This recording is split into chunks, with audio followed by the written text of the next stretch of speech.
نحمده ونصلي على رسول الكريم. اعوذ بالله من الشیطان الرجیم. بسم الله الرحمن الرحیم. الله جل جلاله ما و شما را انسان پیدا کرده، باز خانه مسلمان پیدا کرده، باز امتی رسول پاک صلی الله علیه و سلم پیدا کرده، باز عظیم کلمه را ما و شما نصیب کرده. این انسان الله جل جلاله بالای ما و شما شده. اگر خدای نخواسته گوسفند میکرد یا درخت میکرد ما چی کردم میتونستیم؟ این انسان الله جل جلاله بوده که ما و شما را انسان پیدا کرد. از ما بین 18,000 مخلوقات الحمدلله ما و شما را مسلمان پیدا کرده، باز امتی رسول پاک صلی الله علیه و سلم پیدا کرده، باز عظیم کلمه را ما و شما نصیب کرده که میخوانیم لا اله الا الله محمد رسول الله. این کلمه که از معنا داره، مقصد داره، فضیلت داره. معنای کلمه ای است که نیست معبودی بر حق، نیست حاجت روا، نیست مشکل کشا مگر یک الله. حضرت محمد صلی الله علیه و سلم پیغمبر و فرستاده الله است. در تمام آسمان که از یاد ثنا الله جل جلاله میکنند، تمام فرشته که در آسمانات تمام از اینا در ذکر الله تعالی تا قیام قیامت است. بعضش در رکوع است، بعضش در سجده است، بعضش در قیام است. تمام از تا قیام قیامت است در بزرگی الله جل جلاله هستند.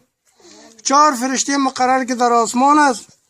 جبرائیل علیه السلام اقا کلان فرشته است، میگه 600 بال داره، 2 بالش کلا میگن از عشق تا مشرق میگیره، با او کلانش مخلوق است، الله جل جلاله خالق است. اسرائیل علیه السلام اقا کلان فرشته است که میگه او سرش در عرش معلا میخوره، پایش در تخت سرا میخوره، با او کلانش مخلوق است، الله جل جلاله خالق است. اسرافیل علیه السلام اقا کلان فرشته در روز آخرت میگه کوها سمندرها تمام از اون مثل ای سوری از این میگه مثل نخود واره تیر میشه برادران.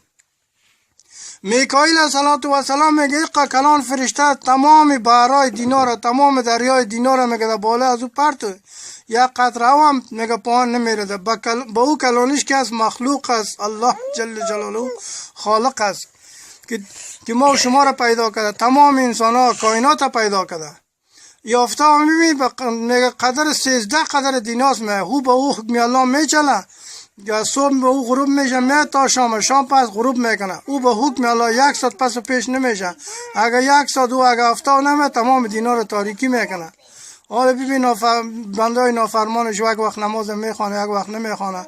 این میره خانواده‌اش 5 وقت نمازایشان بخوانند در هر سر دینا که هستین، در جرمنی، در افریقا، در امریکا 5 وقت نماز بخوانه، هم در دینا کامیاب هستی هم در آخرت